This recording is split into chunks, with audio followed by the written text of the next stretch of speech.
In this video, let's go over to the Reports page, People Timeline tab, and we're going to talk about this feature called Show Work Effort Numbers. So we are on the People subtab, where you're showing the different team members. You expand their name, you can see the projects they're on. The green represents what's completed, red is running behind, and blue is the future date. You can see here's today's date, the vertical orange line. And now let's say we want to take a look at the work effort numbers in each of these days. So what you do is click on this button right here, Show Work Effort Numbers. And you can see Pi gives a message saying that it zoomed in for a 30-day period. So if you had your zoom bar stretched over 3 months in the previous view and you clicked on this, we automatically change it to 30 days. You can't go beyond that, but you can slide the slider to the left for an earlier date or to the right for a later date. And the reason is because of real estate, obviously each of these cells with a number in it represents one day. Right, so now you can see that we have the dates, they roll up as well. So let me expand Punky here. You can see she has 8 hours on this project, 8 hours on this project. Obviously that's a bit too much to handle for one day, so we need to fix that. So this is good for resource planning, forecasting, etc. And the other thing you can do is right under here, there's a new button that pops up once this is selected that says Export Work Effort Numbers. Click on this and you get a from and a to date.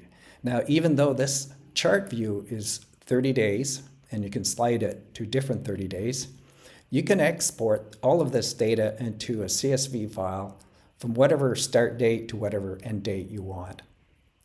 One other thing I want to point out, if for some reason you have a lot of projects,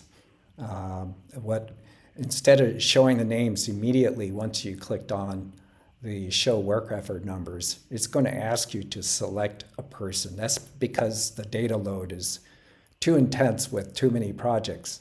If you see that, then you would just select a person, and then that person will load.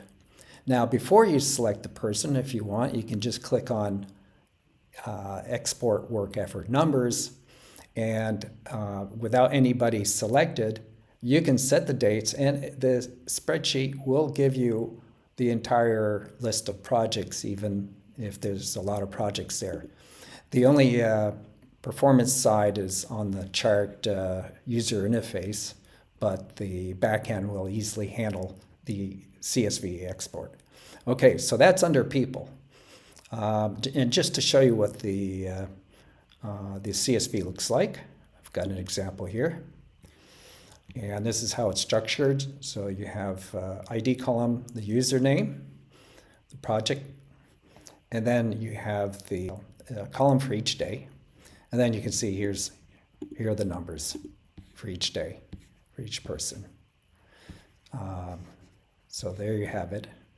I froze this column here, that's why I can slide, but from here you can do whatever you want with this data.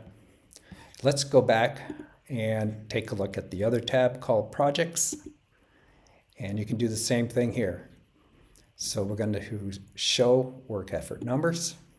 And again, if it says to select a project, it means that you have too many projects to load in one view. And instead, you could immediately click on Export Work Effort Numbers, set your range, and then you get your entire portfolio and its data. Or you just click here and you select a project.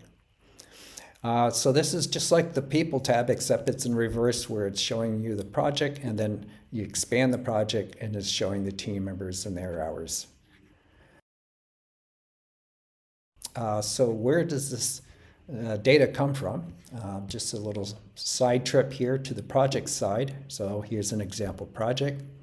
I'm going to go into one of the tasks. So let's open up this one here, go to time. It's coming from here. So if I went in here and I changed the projected hours that we need to do, let's say it's instead of 8 and 8, it's 4 and 5 hours, and then I need to update my total here.